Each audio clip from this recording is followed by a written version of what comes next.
Yes. Mashbukeni. Okay, men pants. Mary Chabala is a farmer in northern Zambia. Not long ago, she and her husband Barnabas were among the more prosperous farmers in their village. Now they're destitute, victims of a plague that threatens to transform this part of the world.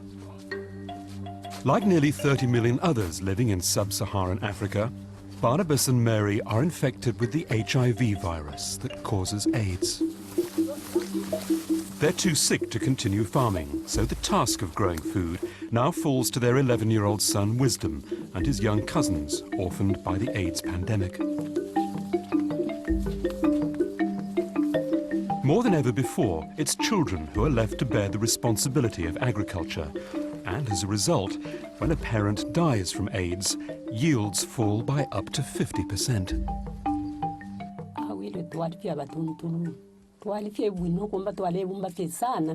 When we were healthy, we used to grow a lot of crops and support many family members who came to live with us. But now, since we've been sick, things have become much more difficult. We had to sell everything we own to buy food and to pay for our medical expenses.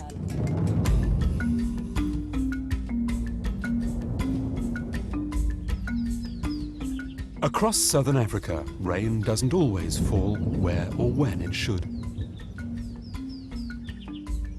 And cycles of drought and crop failure, aggravated by poverty and ineffective government policies, have contributed to occasional food shortages.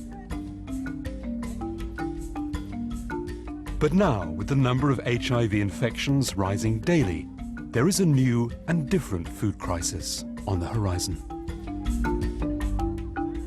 If it was simply another period of hunger, which is cyclical in southern Africa, you could get over it, you get some food supplements, over time you recover. But what everyone is observing now is that even when there is some marginal recovery because you get rains and the crops come and the landscape flourishes and there's food, nonetheless, the families everywhere are ill. If you do the maths, one person is dying every 4 or 5 minutes from AIDS. So as you begin to add those figures up, it's impacting throughout society. It is, as we say, it's affecting the very fabric of society. In a country like Zambia, nearly 80% of the population is involved in agriculture, very small-scale agriculture. So when you have these high prevalence rates of HIV, up to 20%, and in some areas higher, of course it affects immediately the food supply of these very people who are producing. So the fact that a lot of people are subsistence farmers means that the impact is so much larger.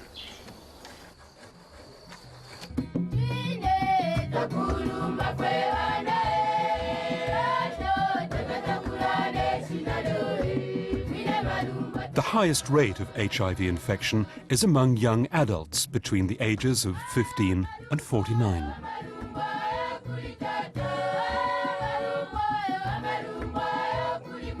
These are the agricultural workers whose small farms fed families and villages. And when added together, entire countries.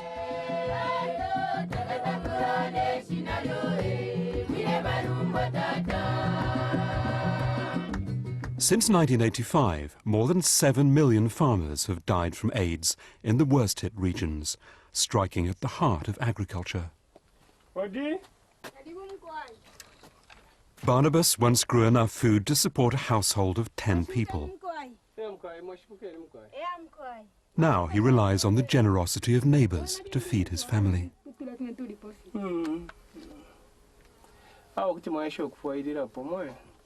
Only 10 years ago, before the AIDS pandemic moved into rural communities, life expectancy in Zambia was 52 years of age. Now it's fallen below 40.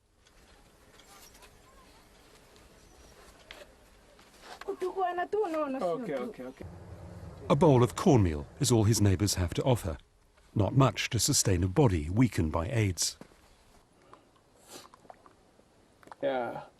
AIDS, poverty and hunger create a vicious spiral. As Barnabas and Mary's situation worsens and the amount of food they have to eat dwindles further, progression of the disease is accelerated.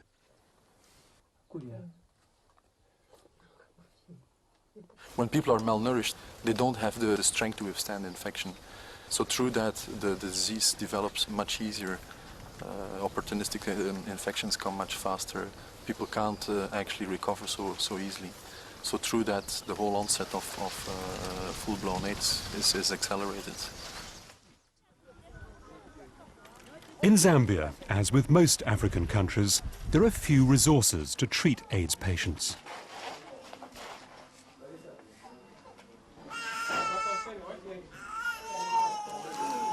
Barnabas has to travel 20 kilometers to reach the nearest health clinic after Mary takes a sudden turn for the worse. Although my wife is suffering. What's the trouble with her? She's vomiting, starting from yesterday. Wow. But all the clinic worker has to offer are basic medicines, like these salts meant to combat dehydration. Antiretroviral drugs, which have transformed AIDS into a chronic condition in Western countries, aren't available here. We've been taught about antiretroviral drugs and things like that, but we've never handled them and we've never seen them. They're in big towns. Even in terms of mother-child transmissions, we know that they're supposed to be using that, but we don't have it here. In the rural areas, it is unrealistic to think that we are going to be able to provide the drugs that are needed in the combination that is required with the monitoring, medical monitoring that is needed to people who normally don't even have access to a simple aspirin. Food is the first medicine for people living with HIV/AIDS. And once people are properly fed, then the ARV drugs can help them.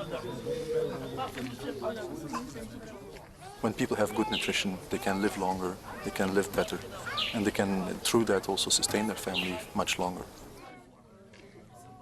But food is also the only currency subsistence farmers have, and the first thing sacrificed when someone is sick. When doctors could do nothing more to help Josephine Mwenya, she travelled 200 kilometres to seek the advice of this traditional healer.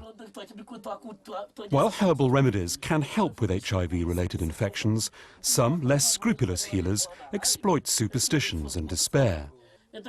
Looking into a mirror, this one tells Josephine he can see what ails her, as well as the enemy who has cursed her, both of which he can treat for a price.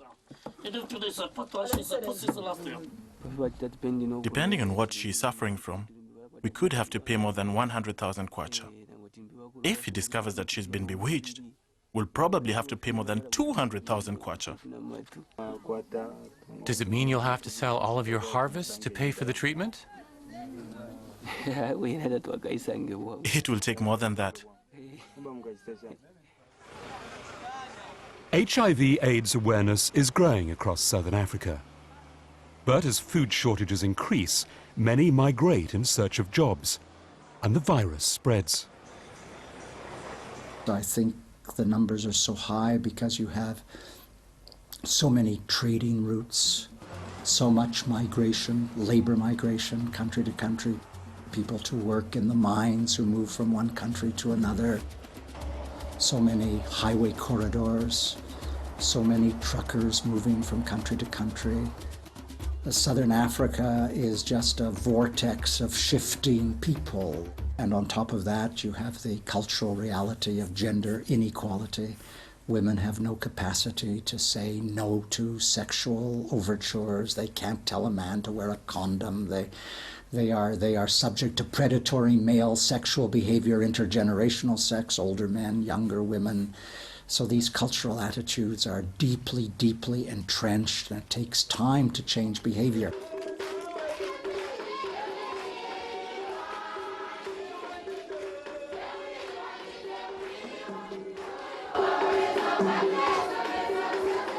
Women are the agricultural backbone of African society.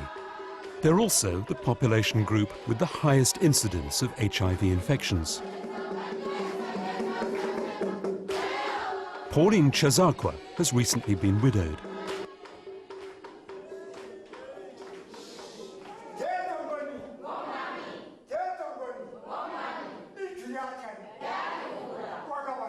Gladys Muonga has also just lost her husband.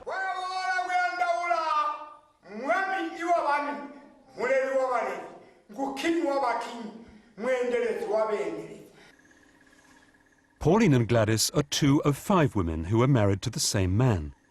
Then, 6 months ago, he died.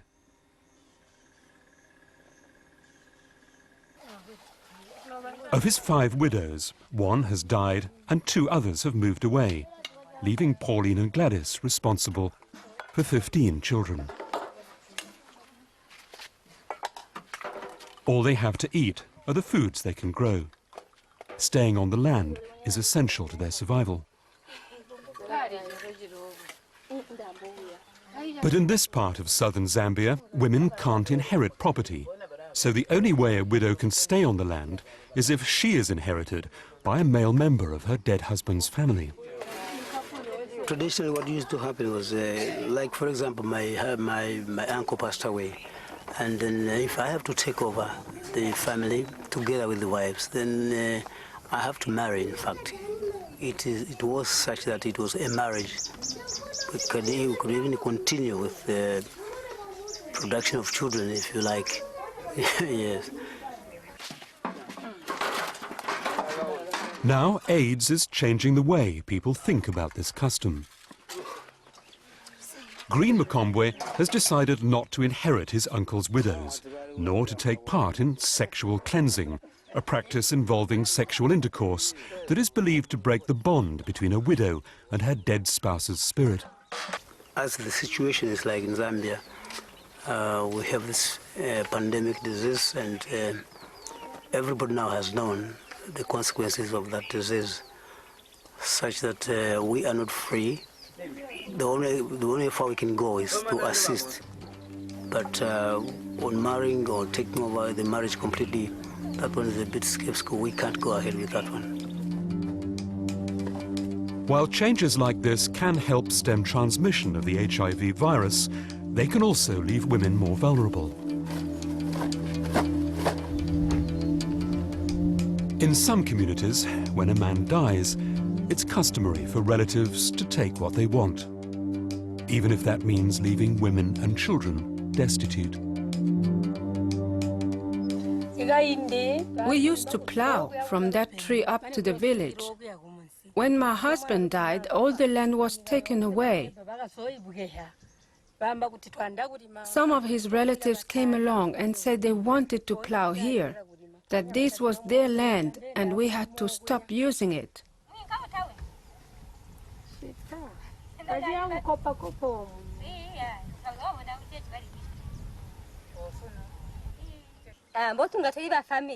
Since we are one family, I don't think there's anything wrong here. We are just sharing. We are not grabbing land. It's just a normal way. They took many things from us. For example, they took our plow. It was the only one we had. So it's become very difficult because we have nothing else to use. And we have a large family to feed.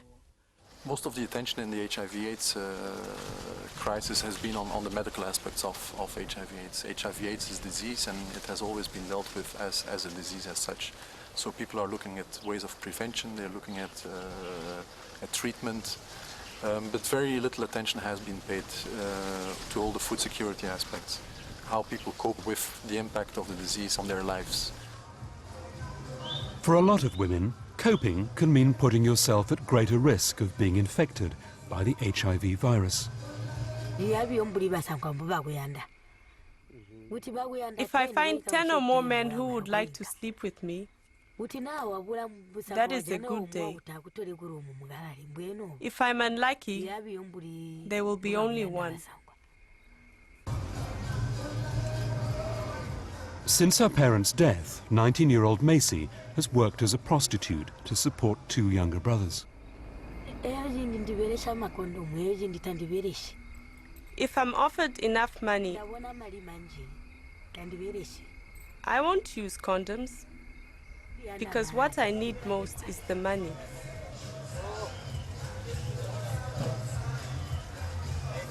People who have access to food don't need to go out and sell their body to be able to eat. So if women, if widows, if orphans have possibilities of getting food, possibilities of producing their own food, of buying their own food, then they are not in the situation in having to engage in risky behavior just to be able to eat. Food security in itself is a means of prevention.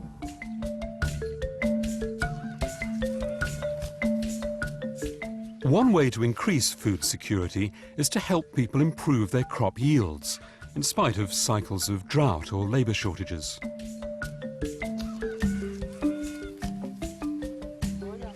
Harriet Kaluau is a widow with 8 children.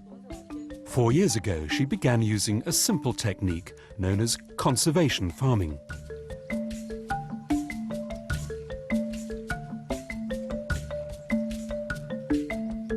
Now she plants her maize in pits instead of conventional rows. And as a result, she harvests a third more maize, using less costly fertilizers and less water. But techniques like this one are slow to take hold. And as another drought strangles crops in southern Zambia, AIDS households have 1/3 less income to cushion the blow.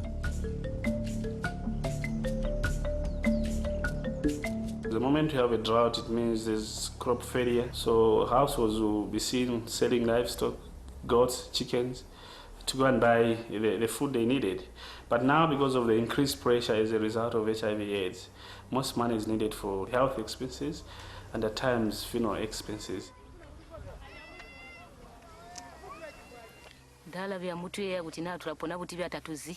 We don't know how we're going to get by. We've never seen a drought like this before. We can't plant enough, and now it is the end of the season. So we don't know what we are going to do.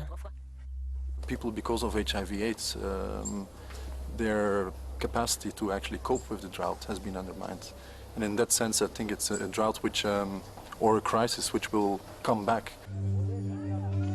Many believe the real crisis is yet to come, when millions of children orphaned by AIDS take up their responsibilities as adults. In neighboring Mozambique, the streets of Chimoio overflow with orphans. Some survive in small gangs. Others are exploited as a cheap source of labor. What do when you've never had nurturing or love or affection as a child as you're growing up because your parents have died when you're very young? What happens when you have your own children? How do you bring them up? What happens when you're bewildered and angry and enraged by the circumstances of life and you act out or you become delinquent? 15 or 20 years down the road, God alone knows the destabilizing effects of these kids. In just a few decades, many countries in southern Africa will be left in the hands of children like these. But with no one to teach or guide them, how much can they be expected to contribute when they're older?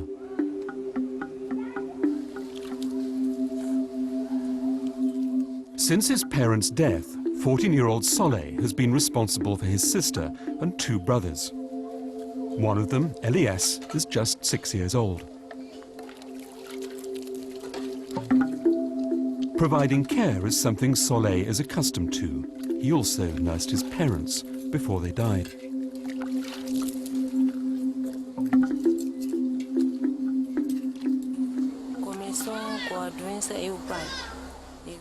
First, it was the father who was sick. He had a bad cough, so we took him to the hospital. Then the mother started getting sick. She had the same symptoms. She was coughing and had diarrhea. She went to a relative's home, and soon after, she died. As terrible as it's been, Solé's battle with AIDS isn't over yet. Yes, of course. He has the same condition as his parents. He's not been tested at the hospital, but we are sure, since he has all the same symptoms. Orphan-headed households are entirely new. It never happened before in history that children simply did not have anywhere to go to, that they did not have any adult to turn to when they had lost their own parents. And traditionally, African societies have ways of taking care of orphans. They're immediately put into another household. Nowadays, there simply are no more households to put the orphans in. Chimoio is a community of 200,000 people. It also has one of the highest HIV infection rates in Mozambique, and every day approximately 15 children are left orphaned.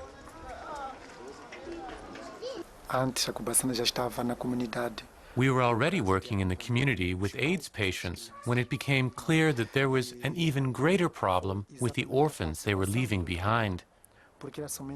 We realized we had to change our approach. Until that moment, only church groups were getting involved. Now we needed help from the entire community.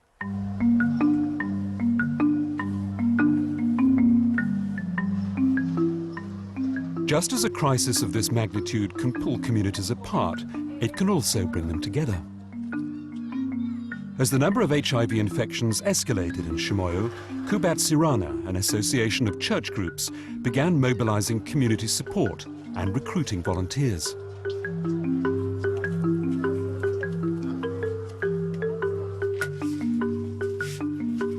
One of the first stumbling blocks was food. Volunteers were often as poor as the people they were trying to help.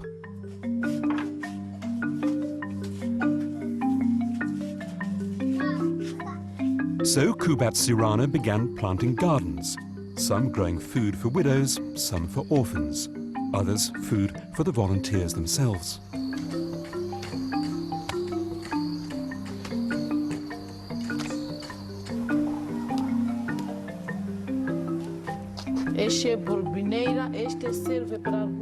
One special garden was created for medicinal plants that AIDS patients could grow themselves and use to treat common AIDS-related conditions. Governments and even international organizations haven't been able to provide the kind of support that local people need. I think it's important to realize that these organizations are there, that they need support to do better, they need support to expand their activities, to replicate it in other places.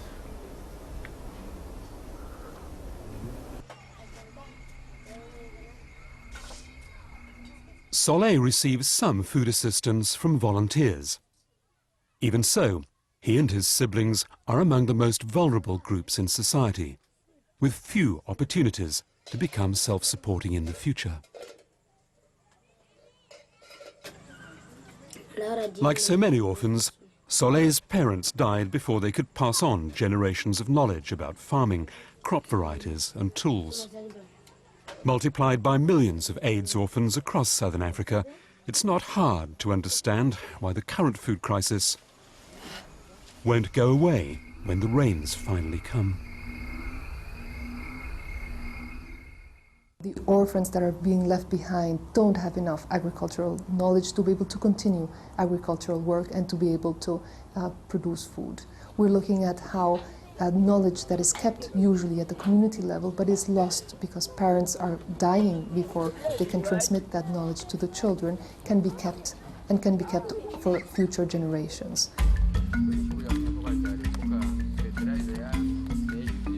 At the Mansa orphanage in Zambia, volunteers are working to change the future, to avert mass starvation by teaching orphans the skills their parents can't.